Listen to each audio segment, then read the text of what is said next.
শক্তি শক্তি অর্জন করা এতটা কঠিন নয় যতটা শক্তি লাভ করার পরে সেই শক্তি সামলানো কঠিন হয়। কারণ যেই মানুষ শক্তি লাভ করে তার মনে গর্ববোধ জন্মায়, জন্মায় অহংকার, জন্মায় জেদ। তাই শক্তি প্রাপ্ত করার সাথে বিনম্র থাকাও অত্যন্ত আবশ্যক। আর এটা আমাদের শেখা উচিত বৃক্ষের থেকে। বৃক্ষ যা আমাদের ফল দেয়, বৃক্ষ যা যত ফল দেয় ততটাই ঝুঁকে যায়। আমরা পাথর মারি ওই বৃক্ষের থেকে ফল প্রাপ্ত করার জন্য। সেই পাথরের মার সহ্য করেও বৃক্ষ আমাদের ফল দেয়। কোনো গর্ববোধ নেই, কোনো অহংকার বোধ নেই। আর সেই জন্য এই বৃক্ষের পুজো করা হয়। এটাই হলো মাহাত্ম্য শক্তির সাথে বিনম্রতা। যদি এই শক্তি সৃজন করে থাকে, সাহায্য করে থাকে, সম্বল হয়ে থাকে, তবেই সেই শক্তি উপযুক্ত। আর নয়তো সেই শক্তি একদিন আপনাকে আসক্ত অবশ্যই করবে। তাহলে শক্তি অবশ্যই অর্জন করুন, কিন্তু তার সাথে সেই শক্তি সামলানোর মতো বিবেকও আপনাকে অবশ্যই জাগ্রত করতে হবে। তাহলে আসুন আমার সাথে ভালোবেসে বলুন, রাধা রাধা।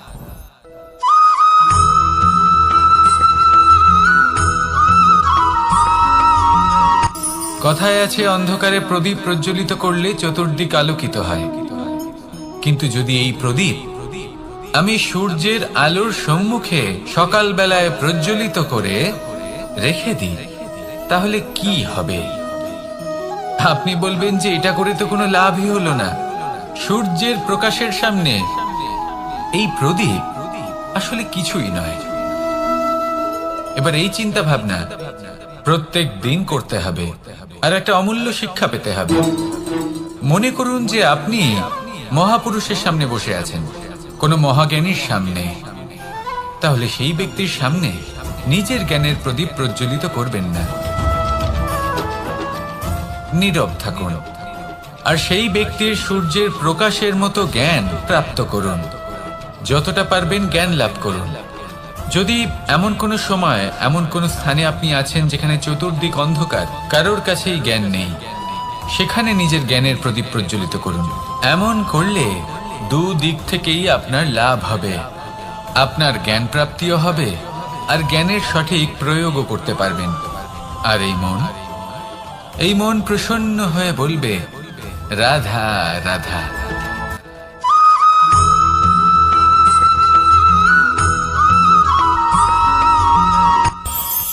এই সংসারে আমরা প্রকাশ কোথা থেকে পাই? এর উত্তর বড়ই সরল। ভোরে যখন সূর্যোদয় হয় তখন প্রকাশের কিরণ আমাদের ঘরে এসে পৌঁছয়। এইভাবেই আমরা প্রকাশ লাভ করি। এবার এই প্রকাশের আলোতেই আমরা সারাদিনের কাজ সম্পন্ন করি। সন্ধে হয়ে যায়, সূর্যাস্ত হয়ে যায়। আর আমাদের ঘর যাতে অন্ধকার না হয় তার জন্য আমরা একটা প্রদীপ প্রজ্বলিত করি। এটাই ঘটে আমাদের জীবনেও। এবার প্রবাহমান আয়ুর সাথে আমরা আমাদের অন্তরে যদি একটা প্রদীপ প্রজ্বলিত করে নিই, তাহলে বিষয়টাই অন্যরকম হবে। এবার আপনি বলবেন, কোন প্রকাশের কথা বলছি যা আমাদের অন্তরে জাগ্রত করা সম্ভব? আমাদের আত্মার মাঝে প্রেমের প্রকাশ জাগ্রত করার কথা বলছি। কারণ আমাদের এই জীবন এও হলো দিনের আলোর মতো। আজ প্রকাশ আছে, কিন্তু কোনোদিন অবশ্যই অস্ত হবে। কিন্তু অস্ত হবার আগে যদি আমরা আমাদের আত্মার মাঝে প্রেমের এই প্রকাশ উজ্জ্বলিত করে নিই, তাহলে আমাদের সন্ধ্যাকালও আমরা আনন্দে এবং প্রেমে যাপন করব। তাহলে আসুন আর আমার সাথে ভালোবেসে বলুন, রাধা রাধা।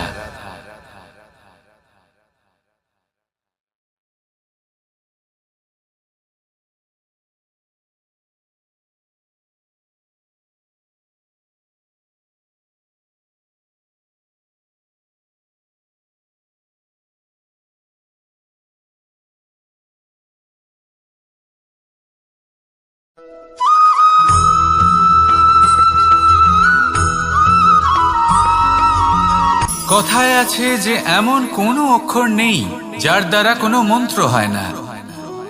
এমন কোনো বনস্পতি নেই যা নিজেই একটা ঔষধি নয়। পৃথিবীর এমন কোনো ব্যক্তি নেই যার মধ্যে কোনো যোগ্যতা থাকে না। শুধু প্রয়োজন হলো যে ব্যক্তিকে আমরা খুঁজে চলেছি তাকে সঠিকভাবে চিনে নেওয়া। যদি তার যোগ্যতা, তার বিশেষত্ব আমরা বুঝতেই না পারি, তাহলে আর লাভ কি রইল? এই সংসারে এমন অনেক ব্যক্তি রয়েছেন যারা ছোট ছোট অসফলতার কারণে আপনাকে এটা বলে দেবে যে আপনি কোনো কাজের নন, আপনি হলেন মূর্খ, আপনি কিছুই করতে পারবেন না। এইসব কথায় কখনোই বিশ্বাস করবেন না, কারণ আপনি এবং প্রত্যেকটি জীব এই পরমাত্মা এবং এই প্রকৃতির সৃষ্টি, যা অত্যন্ত বিশেষ। যদি আপনাকে উদাহরণ দিই তাহলে একদিকে আছে তরোয়াল, একটা বড় লম্বা তরোয়াল যার দ্বারা যুদ্ধ করা যায়, জয়লাভ করা যায়। আর অন্যদিকে রয়েছে একটা ছোট্ট সূচ, কিন্তু যে কাজ একটা ছোট্ট সূচ করতে পারে তা একটা তরোয়াল দ্বারা সম্ভব নয়। এর অর্থ হলো এটাই যে প্রত্যেকটা রচনা অত্যন্ত অমূল্য এবং অত্যন্ত বিশেষ হয়। তাহলে বিশ্বাস রাখুন যে আপনি অত্যন্ত বিশেষ একজন, আর প্রেমের সাথে বলুন রাধা রাধা।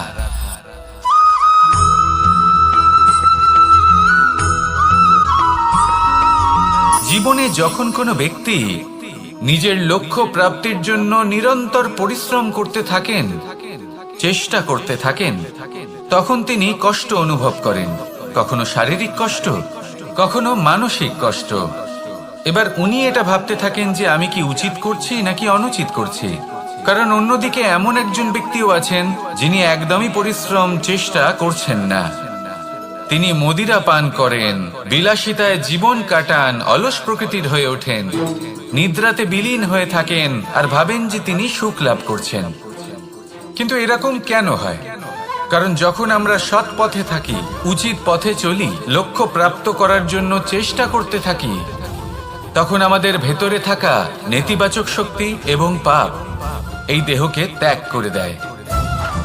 আর এই অনুভূতিটাই আমাদের দুঃখের অনুভূতি দেয়, কষ্ট দেয়।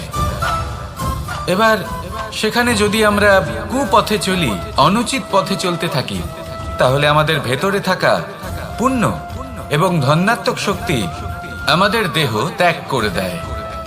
আর এই অনুভূতির কারণেই আমরা সুখ অনুভব করি। কিন্তু কখনো ভাববেন যে এই সুখ বেশি সময় পর্যন্ত থাকে না। সেই জন্য সবসময় মনে রাখবেন, যদি আপনি জানেন যে এটাই আপনার লক্ষ্য, এটাই উচিত পথ, শুভ পথ, তাতে নিরন্তরভাবে এগিয়ে যেতে চেষ্টা করতে থাকুন। এই কষ্ট আপনাকে সুখের পরাকাষ্ঠায় কখন পৌঁছে দেবে তা আপনি জানতেই পারবেন না। আসুন আমার সাথে ভালোবেসে বলুন রাধা রাধা।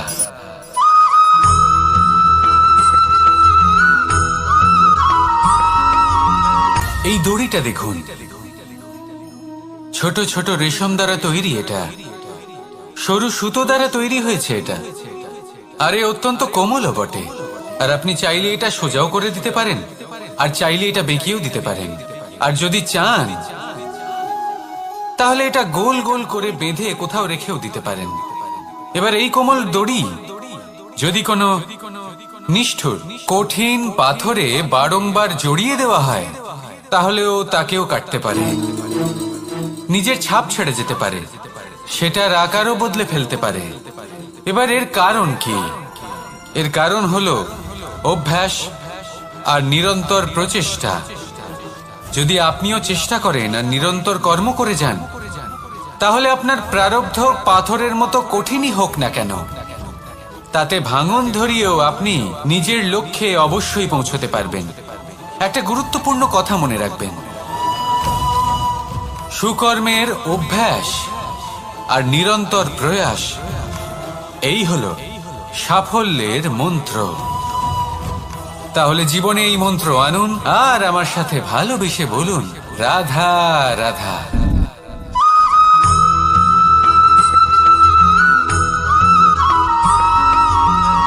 এই সংসারে কোনো বস্তু হোক বা ব্যক্তি হোক, তার একার গুরুত্ব কিন্তু খুব বেশি নয়। একটা উদাহরণ হিসেবে বৃষ্টির ফোঁটাকে ভেবে দেখুন। যদি একটি বৃষ্টির ফোঁটা হয় তাহলে তার খুব বেশি গুরুত্ব থাকে না, কিন্তু যখন সহস্র বৃষ্টির ফোঁটা মেঘের মধ্যে দিয়ে ঝরে পড়ে তখন সেটা বর্ষার রূপ ধারণ করে। সেই বর্ষা যা এই প্রকৃতিকে শান্ত করে। সেইভাবেই পাথরের ছোট টুকরো, তার খুব বেশি গুরুত্ব থাকে না, কিন্তু যখন অসংখ্য পাথরের টুকরো একত্রিত হয় তখন তা পর্বতের আকার ধারণ করে। সেইভাবেই কিছু মানুষ যখন একত্রিত হন তখন তৈরি হয় পরিবার, কিছু পরিবার যখন একত্রিত হয় তখন তৈরি হয় সমাজ, যখন অনেক সংখ্যক সমাজ একত্রিত হয় তখন তৈরি হয় রাজ্য। এবার এই রাজ্যের সব থেকে গুরুত্বপূর্ণ ব্যক্তি হতে পারেন রাজা, কিন্তু তাও সেই রাজা একা কিছু করতে পারেন না। যুদ্ধ লড়ার সময় তারও নিজের সৈন্যদলকে প্রয়োজন পড়ে। কিন্তু এই সংসারে এমন একজন ব্যক্তি আছেন যিনি একাই সব কাজ করতে থাকেন, এবং সেই ব্যক্তি হলেন মা।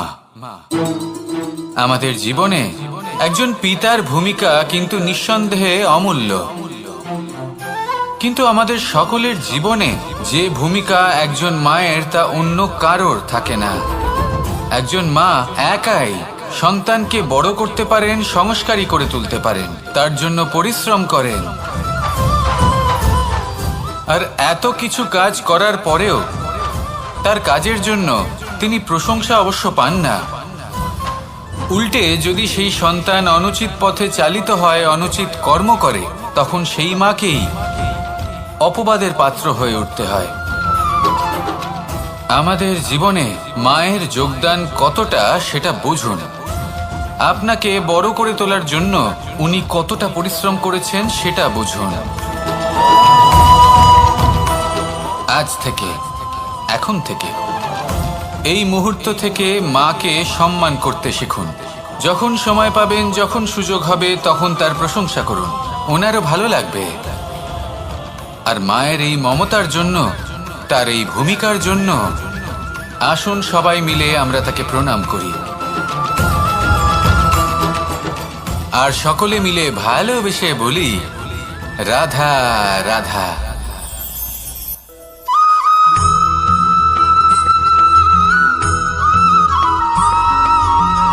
আপনি কখনো কোনো বাজকে নিজের বাসা বানাতে দেখেছেন?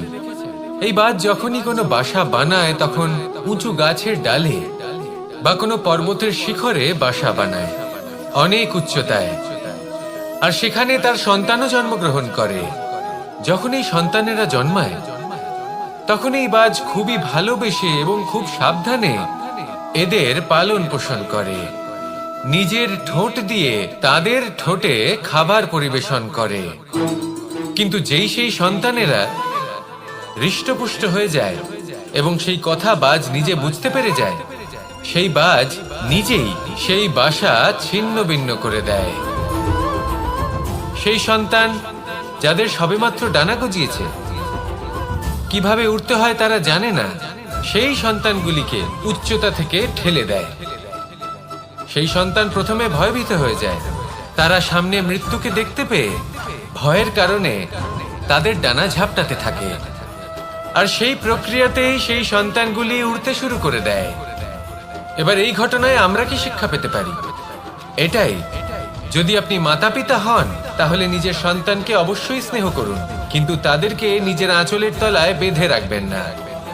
যদি আপনি চান আপনার সন্তান জীবনে উন্নতি করুক, তাহলে নিজের মুঠো থেকে তাদের স্বতন্ত্র করে দিন, এই সংসারে সংঘর্ষ করতে দিন। সেই সন্তান নিজেই বুঝতে পারবে যে জন্মের সময় পাওয়া ডানা কি করে ব্যবহার করতে হয়। আর আপনার চোখের সামনে আপনার সন্তান এই আকাশে উড়তে থাকবে।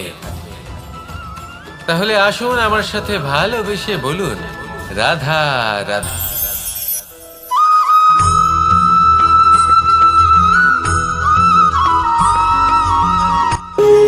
যখন মানুষের মৃত্যু হয় তখন কি হয়? অনেক সংখ্যক মানুষ শোক পালন করতে চলে আসেন। যে ব্যক্তি মৃত্যু লাভ করেছেন তার অনেক বস্তু থাকে যেগুলো তার প্রিয়, যেগুলো তিনি ব্যবহার করেছেন। তার শয্যা, তার বস্ত্র, তার আভূষণ সবকিছু তার থেকে বিচ্ছিন্ন করা হয় এবং খালি হাতে তাকে শ্মশানের উদ্দেশ্যে রওনা করা হয়। আমি আপনাকে এই প্রশ্ন করতে চাই, আপনি এই সংসারে কি অর্জন করেছেন? ধন সম্পত্তি, বস্ত্র, আভূষণ, এই সব কিছু যে আপনি অর্জন করেছেন, আপনার মৃত্যুর পরে তা আপনার থেকে দূর হয়ে যাবে। এর উত্তর হলো একটাই, আপনার কর্ম। শুধু সেটাই আছে যা একান্ত আপনার, আর শুধু সেটাই এই সংসার থেকে চলে যাওয়ার পরেও সংসারেই জীবিত থাকবে। যদি আপনি দুষ্কর্ম করেন, তাহলে এই সংসার আপনাকে একটি অনুচিত উদাহরণ হিসেবে মনে রাখবে যে এই ব্যক্তি খুব পাপী ছিল, অনুচিত কর্ম করতেন। যে পথে তিনি চলেছেন সেই পথে কারোর চলা উচিত নয়।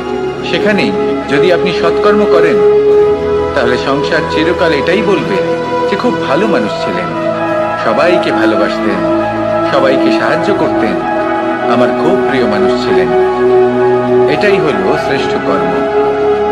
সেই জন্য জীবনে শুধুমাত্র ধন সম্পত্তি, আভূষণ, এই সব অর্জন করতে গিয়ে নিজের মনোনিবেশ করবেন না। শ্রেষ্ঠ কর্ম করুন। সংসার থেকে চলে যাওয়ার পরেও এই কর্মই এই সংসারে আপনাকে জীবিত রাখবে। আসুন আমার সাথে ভালোবেসে বলুন, রাধা রাধা।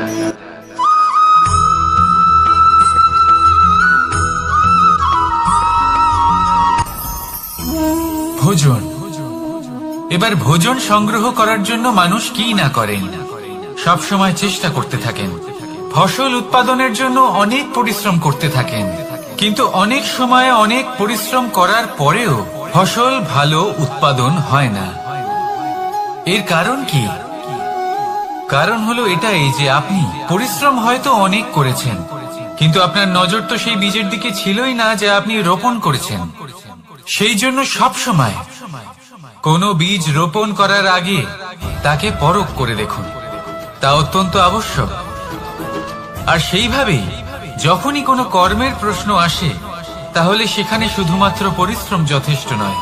সেই কাজের প্রতি আপনার কর্তব্য কি, আপনার উদ্দেশ্য কি, সেটা জানা হলো অত্যন্ত গুরুত্বপূর্ণ। তাই কর্ম করুন, কিন্তু সেই কর্মের প্রতি আপনার যা উদ্দেশ্য তার মাহাত্ম্য বুঝতে চেষ্টা করুন। তাহলে আসুন আমার সাথে ভালোবেসে বলুন, রাধা রাধা।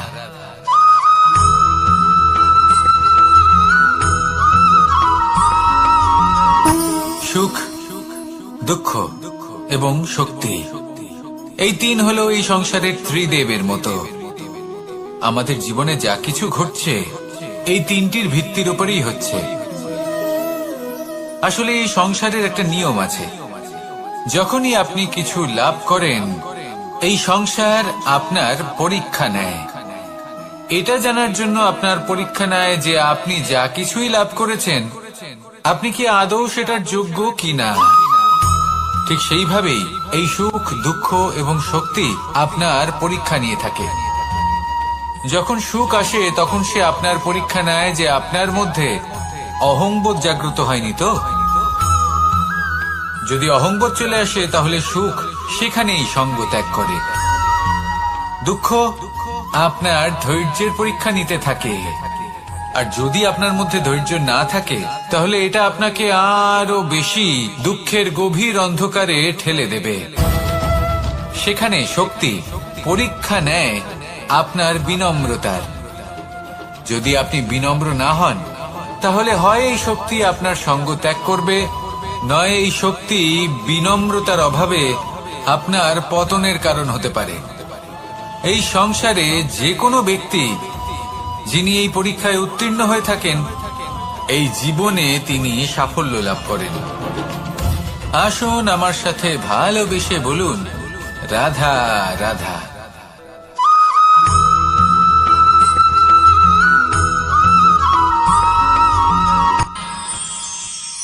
আমরা সবাই সূর্যকে সম্মান কেন করি? কারণ আমরা জানি যে সন্ধেবেলা যখন সূর্যাস্ত হবে তখন শুধুমাত্র অন্ধকার বাকি থাকবে। ঠিক কিছুটা এরকমই হয় আমাদের মাতা পিতাও, যিনি আমাদের জন্ম দেন, আমাদের ভরণ পোষণ করেন, আমাদের বড় করেন, আমাদের প্রেম প্রদান করেন। কখনো কখনো তাদের মুখ থেকে কটু কথা নিঃসৃত হয়, আমাদের দুঃখ হয়, কিন্তু তখন আমাদের এটা বোঝা উচিত এগুলি নিঃসৃত হচ্ছে আমাদেরই মঙ্গলের জন্য। যেমন সূর্যদেব, উনিও উত্তাপ দিয়ে থাকেন আমাদেরই মঙ্গলের জন্য, যাতে ফসল পাকতে পারে, যাতে জল বাষ্প হয়ে মেঘ হতে পারে, বৃষ্টি হতে পারে, আর এই সংসারে নিরন্তর জলের প্রবাহ থাকে। আমাদের মাতা পিতা, তাদের কঠোর আচরণ, তাদের কঠোর অনুশাসনের পেছনে লুকিয়ে থাকে ওনাদের ভালোবাসা। আমাদের তা বুঝতে হবে, সসম্মানে ওনাদের গ্রহণ করতে হবে। কারণ ঠিক সূর্যাস্তের পরে যেমন চতুর্দিক অন্ধকারচ্ছন্ন হয়ে যায়, তেমনি আমাদের জীবন থেকে যখন আমাদের মাতা পিতা চলে যায়, তখন আমাদের জীবনেও শুধু এবং শুধুমাত্র অন্ধকারই ছেয়ে থাকে। সেই জন্য নিজের মাতা পিতাকে সম্মান করুন, ওনাদের ভালোবাসা প্রদান করুন। এই মন আর এই জীবন প্রসন্ন হয়ে বলবে, রাধা রাধা।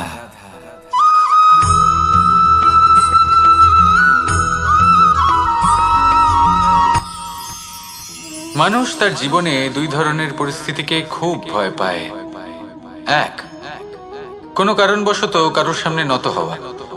দুই, কোনো কারণে নিজের চরিত্র থেকে, নিজের মূল্যবোধ থেকে বিচ্যুত হওয়া।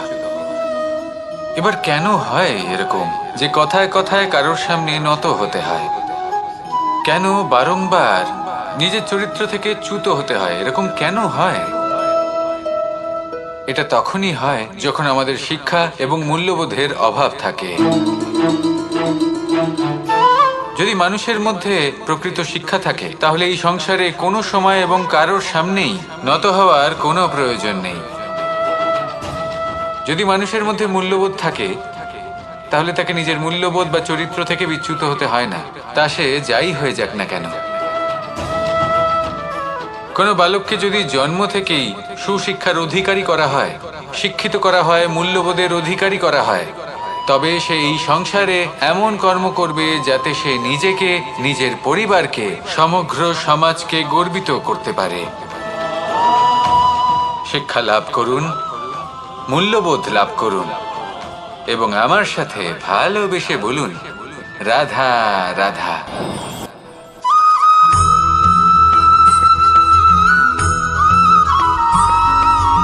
কথায় আছে, প্রত্যেক পুত্র তার পিতার প্রতিচ্ছবি হয়, আর সমস্ত প্রতিচ্ছবি চায় যেন সে তার অস্তিত্ব প্রাপ্ত করতে পারে। পুত্র চায় সে যেন তার পিতার মতো হয়, বা কখনো কখনো তার থেকেও শ্রেষ্ঠ হয়। সেটা কোনো অনুচিত ব্যাপার নয়। অনুচিত তখন হয় যখন পুত্র নিজের পিতার মতো হবার স্বপ্ন পূরণ করতে গিয়ে বা তার থেকেও শ্রেষ্ঠ হওয়ার স্বপ্ন পূরণে অনুচিত পথের আশ্রয় নেয়। কারণ তারপরে সে তার পিতার গুণগুলি আত্মসাৎ করতে চায় না। সে শুধুই এটা চায় যে সংসারের চোখে যেন আমি শ্রেষ্ঠ প্রমাণিত হই। এটা অনুচিত। সংসারে এমন অনেক মানুষ আছেন যারা এই কারণে শ্রেষ্ঠ হওয়ার চেষ্টা করেন যাতে তার পরিবারের, তার পিতার সম্মান বৃদ্ধি পায়। এমনও মানুষ থাকেন, আর এটাই হলো পার্থক্য উদ্দেশ্যের। মনে রাখবেন, যদি আপনার উদ্দেশ্য শুভ হয় তাহলে পথও শুভ হবে, যদি আপনার উদ্দেশ্য অশুভ হয় তাহলে পথও অশুভ হবে। তাহলে নিজের পিতার মতো হবার চেষ্টা অবশ্যই করুন, তার থেকেও শ্রেষ্ঠ হওয়ার চেষ্টা অবশ্যই করুন, কিন্তু মনে রাখবেন, আপনার সংকল্প আর আপনার উদ্দেশ্য এই দুই শুভ হওয়া উচিত। তাহলে আসুন আর আমার সাথে ভালোবেসে বলুন, রাধা রাধা।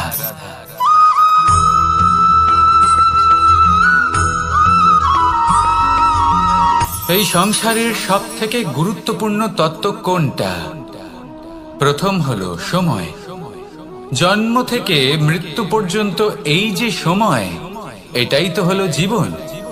দ্বিতীয় হলো জীবন, যাতে আমরা সময়ের সদ্ব্যবহার করি, শ্রেষ্ঠ থেকে শ্রেষ্ঠতর কাজ করার চেষ্টা করি। বহু বছরের এই পরম্পরা, এই সংস্কৃতিকে এগিয়ে নিয়ে যাওয়ার চেষ্টা করি। এই সংসারে আমরা অংশগ্রহণ করতে চেষ্টা করি। তৃতীয় হলো ধন, সেই ধন যা প্রত্যেক ব্যক্তি অর্জন করতে চেষ্টা করেন। এবার এই তিনটি তত্ত্বের মধ্যে একটা সামঞ্জস্য আছে, সমান ব্যাপার আছে। সে ধনী হোক বা সময় হোক বা হোক জীবন। আর সেই সমান ব্যাপার হলো যে যদি আপনি এটা গণনা করতে থাকেন তাহলে তা কমতে থাকে, যদি আপনি এটা ব্যবহার করেন তাহলে তা বাড়তে থাকে। একে সংগঠিত করে রাখতে চেষ্টা করলে এ হাত থেকে ফসকে যায়, কিন্তু যদি আপনি একে সামলে রাখতে শিখে যান তাহলে এমন কাজ করবেন যাতে সংসারের সাথে সাথে পরবর্তী প্রজন্ম লাভবান হবে। যদি কিছু শিখতে চান তাহলে সামলাতে শিখুন, গণনা করা বা সংগঠিত করা নয়। আসুন আর আমার সাথে ভালোবেসে বলুন, রাধা রাধা।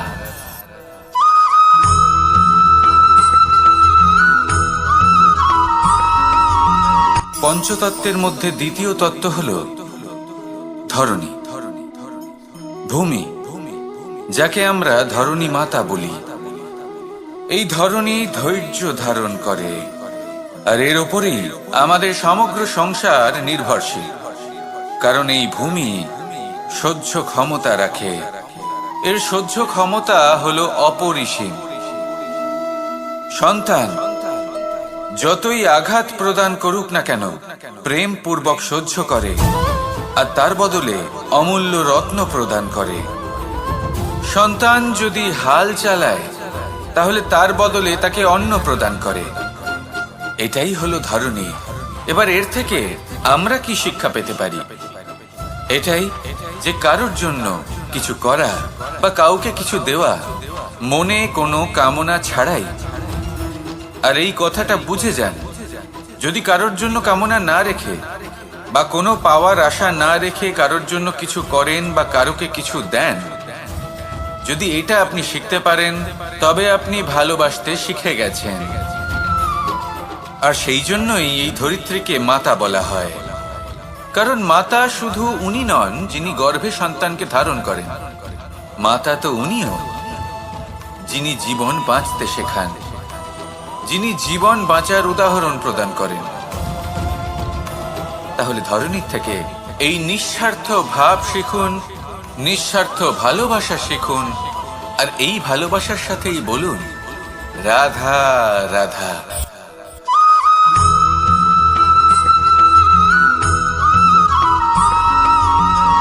এই সংসারে কোনো বস্তু হোক বা ব্যক্তি হোক, তার একার গুরুত্ব কিন্তু খুব বেশি নয়। একটা উদাহরণ হিসেবে বৃষ্টির ফোঁটাকে ভেবে দেখুন। যদি একটি বৃষ্টির ফোঁটা হয় তাহলে তার খুব বেশি গুরুত্ব থাকে না, কিন্তু যখন সহস্র বৃষ্টির ফোঁটা মেঘের মধ্যে দিয়ে ঝরে পড়ে তখন সেটা বর্ষার রূপ ধারণ করে। সেই বর্ষা যা এই প্রকৃতিকে শান্ত করে। সেইভাবেই পাথরের ছোট টুকরো তার খুব বেশি গুরুত্ব থাকে না, কিন্তু যখন অসংখ্য পাথরের টুকরো একত্রিত হয় তখন তা পর্বতের আকার ধারণ করে। সেইভাবেই কিছু মানুষ যখন একত্রিত হন তখন তৈরি হয় পরিবার, কিছু পরিবার যখন একত্রিত হয় তখন তৈরি হয় সমাজ, যখন অনেক সংখ্যক সমাজ একত্রিত হয় তখন তৈরি হয় রাজ্য। এবার এই রাজ্যের সব থেকে গুরুত্বপূর্ণ ব্যক্তি হতে পারেন রাজা, কিন্তু তাও সেই রাজা একা কিছু করতে পারেন না। যুদ্ধ লড়ার সময় তারও নিজের সৈন্যদলকে প্রয়োজন পড়ে। কিন্তু এই সংসারে এমন একজন ব্যক্তি আছেন যিনি একাই সব কাজ করতে থাকেন, এবং সেই ব্যক্তি হলেন মা। আমাদের জীবনে একজন পিতার ভূমিকা কিন্তু নিঃসন্দেহে অমূল্য, কিন্তু আমাদের সকলের জীবনে যে ভূমিকা একজন মায়ের তা অন্য কারোর থাকে না। একজন মা একাই সন্তানকে বড় করতে পারেন, সংস্কারী করে তুলতে পারেন, তার জন্য পরিশ্রম করেন। আর এত কিছু কাজ করার পরেও তার কাজের জন্য তিনি প্রশংসা অবশ্য পান না। উল্টে যদি সেই সন্তান অনুচিত পথে চালিত হয়, অনুচিত কর্ম করে, তখন সেই মাকেই অপবাদের পাত্র হয়ে উঠতে হয়। আমাদের জীবনে মায়ের যোগদান কতটা সেটা বুঝুন। আপনাকে বড় করে তোলার জন্য উনি কতটা পরিশ্রম করেছেন সেটা বুঝুন। আজ থেকে, এখন থেকে, এই মুহূর্ত থেকে মাকে সম্মান করতে শিখুন। যখন সময় পাবেন, যখন সুযোগ হবে, তখন তার প্রশংসা করুন, ওনারও ভালো লাগবে। আর মায়ের এই মমতার জন্য, তার এই ভূমিকার জন্য আসুন সবাই মিলে আমরা তাকে প্রণাম করি, আর সকলে মিলে ভালোবেসে বলি, রাধা রাধা।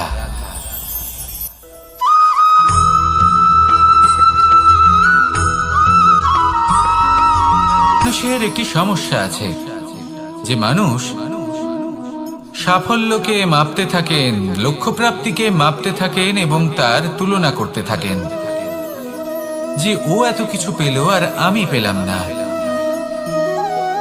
ওর কাছে এত কিছু আছে কিন্তু আমার কাছে নেই। এই তুলনা করার জন্য ওনারা দুঃখী হয়ে পড়েন, নিরাশ হয়ে পড়েন। তাই আমি একটা প্রশ্ন করছি যে এটা কি উচিত? এই সংসারে আপনি কি নিয়ে তুলনা করবেন, যেখানে সূর্যদেব চন্দ্রমা দুজনেই আছেন, দুজনেই হলেন বিশেষ, দুজনেই নিজ নিজ সময়ে উদিত হন। এদের মধ্যে একজন না থাকলে তাহলে আমাদের জীবন কঠিন হয়ে পড়বে। ঠিক সেইভাবেই আপনি যদি একটা বড় রেখা অঙ্কন করেন তাহলে অন্য রেখাটি ছোট হয়ে পড়ে না, সে তেমনই থাকে যেমনটা সে ছিল। আপনার অস্তিত্ব কখনো ছোট বা বড় হতে পারে না, শুধু তুলনা করার জন্য আপনার এটা মনে হতে পারে। যদি আপনি যুদ্ধ করতে চান আপনার তলোয়ারের প্রয়োজন পড়বে, যদি বস্ত্র তৈরি করতে চান এত বড় তলোয়ার দিয়ে কিছুই হবে না, তখন প্রয়োজন পড়বে একটা ছোট্ট সূচের। তাই তুলনা করবেন না, না নিজেকে ছোট মনে করবেন না অন্য কাউকে। সবার সাথে সহযোগিতা করুন, আর যদি তুলনা করতেই হয় নিজের সাথে করুন, যে কাল আমি কেমন ব্যক্তি ছিলাম, আজ কি তার থেকে শ্রেষ্ঠ হয়ে উঠতে পেরেছি। ভেবে দেখুন ভবিষ্যতে গিয়ে আপনি কতটা শ্রেষ্ঠ ব্যক্তি হতে পারেন। আসুন আমার সাথে ভালোবেসে বলুন, রাধা রাধা।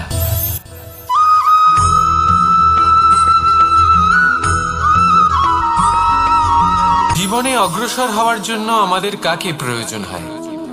মাতা পিতা, বন্ধু, প্রেম, সাহায্য, অর্থ, পরিশ্রম, আশা।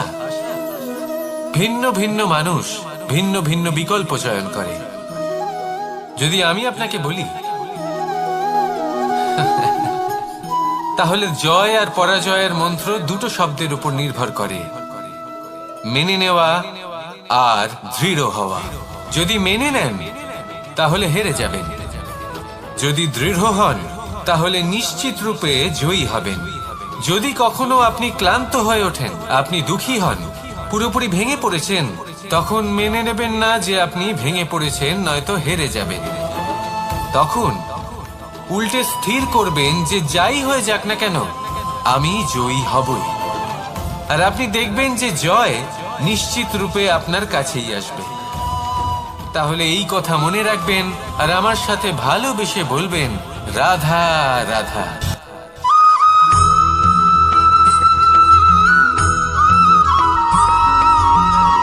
মানুষ ভাবেন যে ধন অর্জন করা হলো অত্যন্ত গুরুত্বপূর্ণ। তিনি আজীবন ধন অর্জন করতে থাকেন, ধন অর্জন করার চেষ্টা করতে থাকেন। সে যাই হয়ে যাক না কেন পরিশ্রম করতে থাকেন। স্বাস্থ্যের দিকে নজর দেন না, না উচিত সময় খাবার খান, না উচিত সময় ঘুমোতে যান, না পর্যাপ্ত সময় পর্যন্ত ঘুমন, কিছুই না। ধন অর্জন করতেই থাকেন, করতেই থাকেন। আর কিছু সময় পরে যখন তিনি অসংখ্য ধন লাভ করে ফেলেন, তখন তার সাথে ওনার শরীরে অনেক রোগ বাসা বাঁধে। এইসব রোগের উপচার করতে করতে সেই সমস্ত ধন যা উনি অর্জন করেছেন তা তিনি ব্যয় করে ফেলেন। শেষ পর্যন্ত কি হয়? আমরা যেভাবে এসেছি ঠিক সেইভাবেই ফিরে যাই, ধন এখানেই থেকে যায়। দেখুন, একটা অত্যন্ত গুরুত্বপূর্ণ কথা রয়েছে যে আপনার বোঝা উচিত। এই যে ধন, তার ব্যবহার করুন জীবনকে আরো ভালো করে তোলার জন্য। ধনের সদ্ব্যবহার করা উচিত, এমন যেন না হয় এই ধন আপনাকে ভোগ করে ফেলে।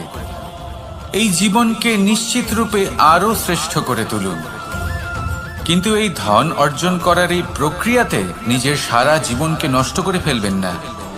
এই জীবন উপভোগ করতে শিখুন আর আমার সাথে ভালোবেসে বলুন, রাধা রাধা।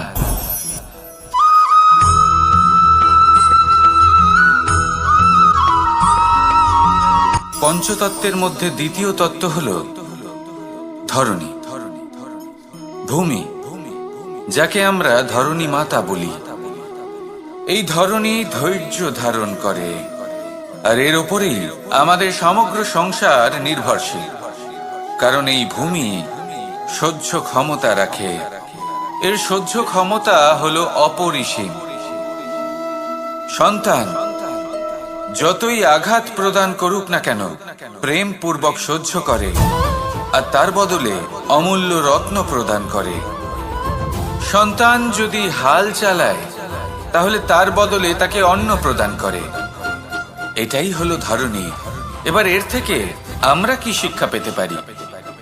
এটাই যে কারোর জন্য কিছু করা বা কাউকে কিছু দেওয়া মনে কোনো কামনা ছাড়াই। আর এই কথাটা বুঝে যান, যদি কারোর জন্য কামনা না রেখে বা কোনো পাওয়ার আশা না রেখে কারোর জন্য কিছু করেন বা কারোকে কিছু দেন, যদি এটা আপনি শিখতে পারেন, তবে আপনি ভালোবাসতে শিখে গেছেন। আর সেই জন্যই এই ধরিত্রীকে মাতা বলা হয়। কারণ মাতা শুধু উনি নন যিনি গর্ভে সন্তানকে ধারণ করেন, মাতা তো উনিও যিনি জীবন বাঁচতে শেখান, যিনি জীবন বাঁচার উদাহরণ প্রদান করেন। তাহলে ধরণীর থেকে এই নিঃস্বার্থ ভাব শিখুন, নিঃস্বার্থ ভালোবাসা শিখুন, আর এই ভালোবাসার সাথেই বলুন রাধা রাধা।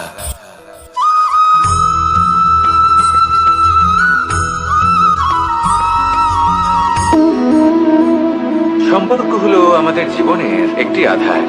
কিছু সম্পর্ক এমন যা আমরা জন্মসূত্রে লাভ করি, যেমন পরিবার, মা, বাবা। কিছু সম্পর্ক আছে যা আমরা জীবনে অর্জন করে থাকি, তা সে প্রেমের হোক, স্নেহের হোক বা বন্ধুত্বের।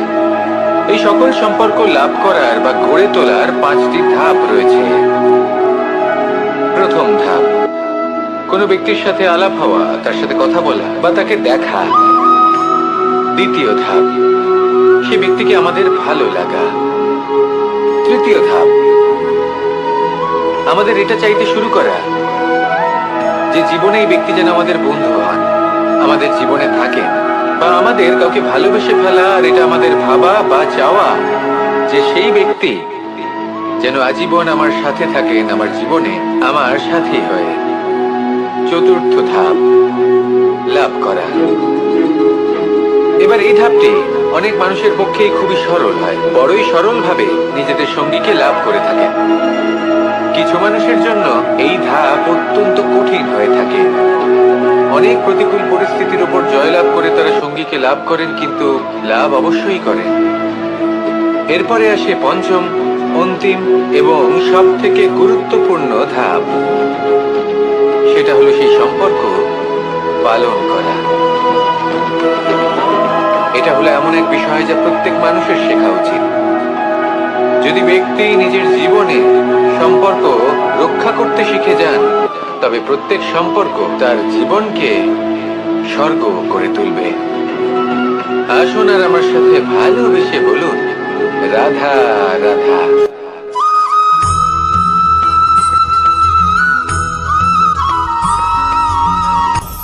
আপনি কখনো পর্বতের শিখরে উঠেছেন?